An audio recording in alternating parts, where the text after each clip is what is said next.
The wheel strategy works great until it doesn't. In today's video, we're going to be talking about the recent drop of Novo Nordisk, 20% in the pre-market. And if you're selling puts on this thing, how to recover.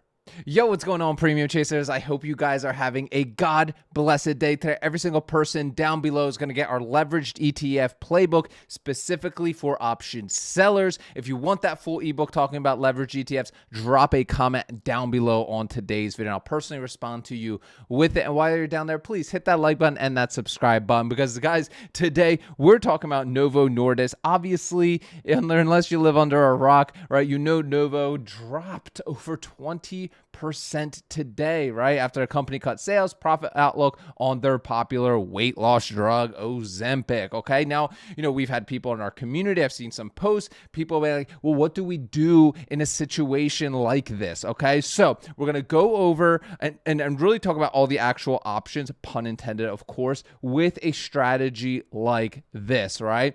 Number one, right? You can decide if you still believe in the company, which that's number one rule. Number one rule always is, do you believe in the company that you're selling puts on? Because at the end of the day, the biggest risk of selling options is taking assignment. So you got to be cool with assignment. So first and foremost, if you liked it at like 60 plus or whatever it was at, do you still believe in this company, or are you second guessing yourself? I'm going to assume, number one, and we'll talk about a few other options here in a minute, I'm going to assume you still have some sort of belief in this company, okay? Now, if that's the case, and I've done this many times in the past, is I will start selling more puts on it.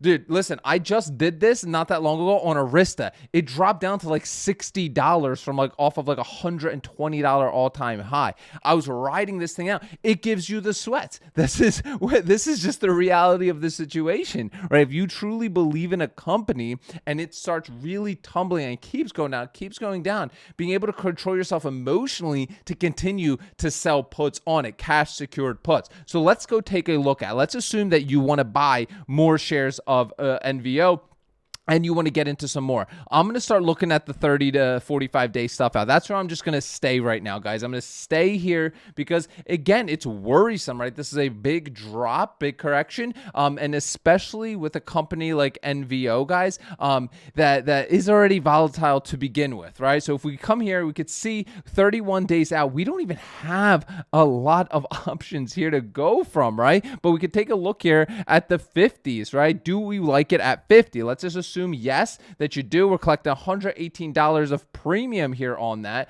I'm going to go over here to our cash secured put calculator. We're going to put 118. Let me zoom this in. All these calculators are free, by the way, guys, free inside our Facebook group. If you're not in there, join us. Link is in the description. It's such a great group of people. Now, we are locking up $5,000 here, right? We're locking up $5,000, right, of our collateral for this trade, right?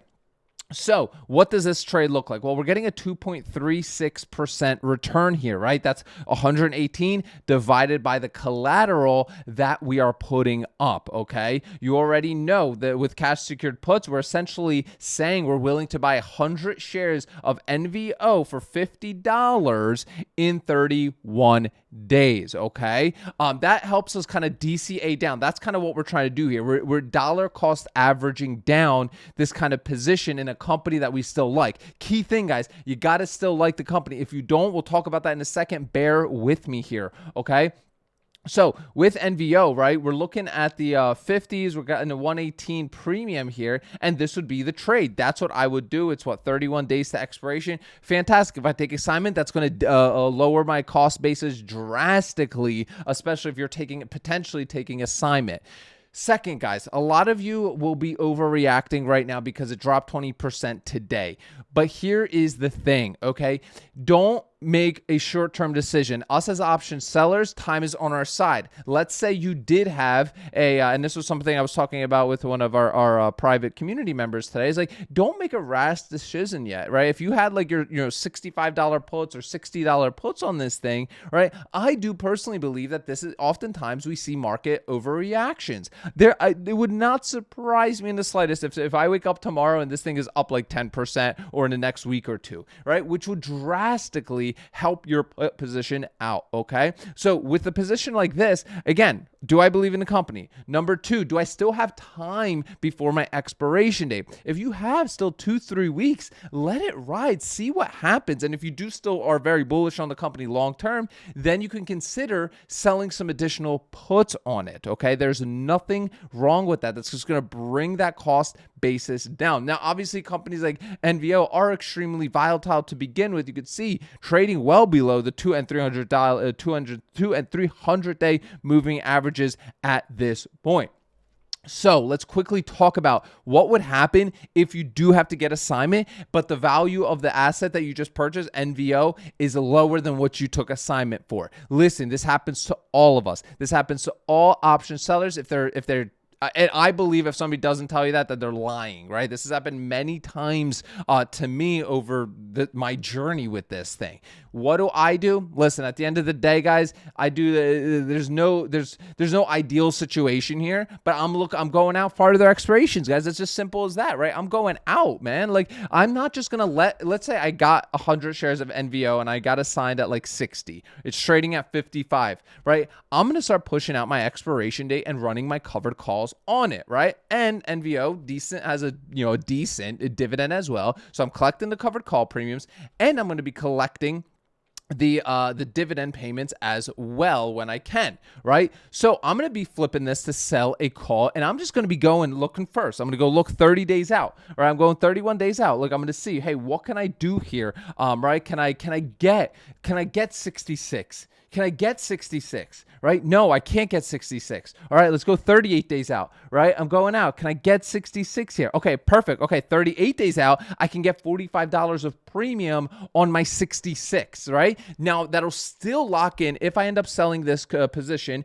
that'll still lock me in some gains, right? Not much, right? Because my cost basis is 65, but if it does recover and I sell them at 66, okay, perfect. I'm out of this thing that I don't necessarily believe in it anymore, right? And number two, I got my capital back. Most importantly, I got my capital back and I can move on to the opportunity. And most importantly, I learned a lesson, okay? Because this is a lesson, right? It's for you, right? These high volatile companies that a lot of you guys like, right? Like HIMS, SoFi, all of these.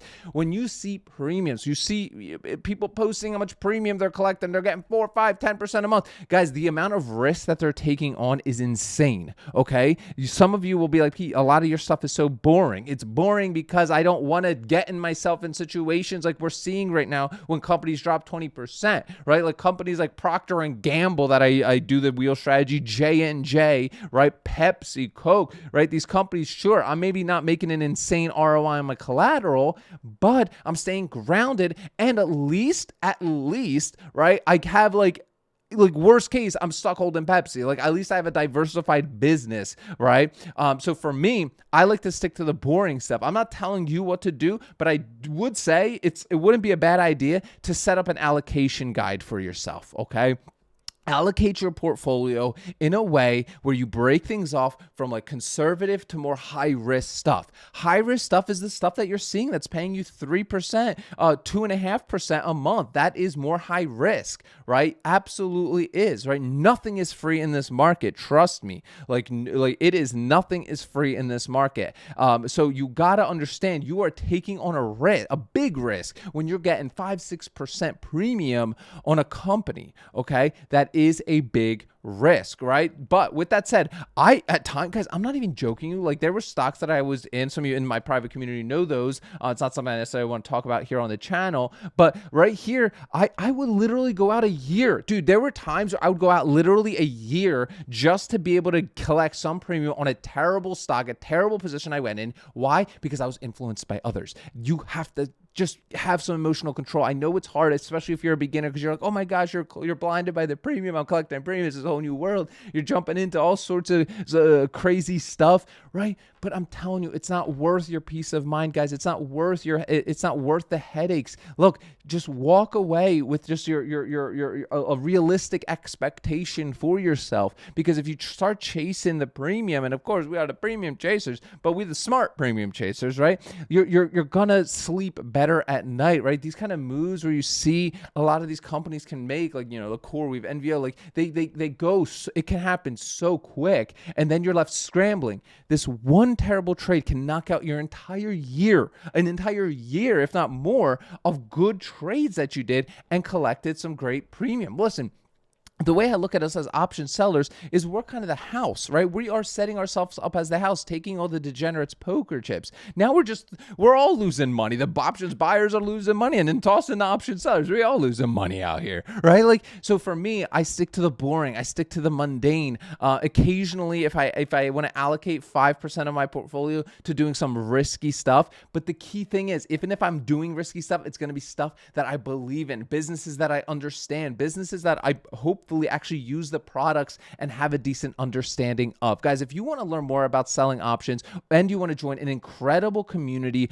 of option sellers doing this day in, day out, sharing all the trade ideas and giving you all the resources you need to do this for yourself, click the first link in the description of today's videos. There are 2 simple requirements. You're not toxic, right? Making sure that you are fit into our environment, ask questions, help others, right? And you're just a cool person to hang out with. And number 2, you are financially stable, right? It takes money to make money with option selling. That's just the reality of the situation. So if you want to learn more about what the Ark Options Strategy is and what Option Seller School gets you, click the first link in the description of today's video. Guys, remember, sell options, collect premiums, repeat. I'll see y'all tomorrow.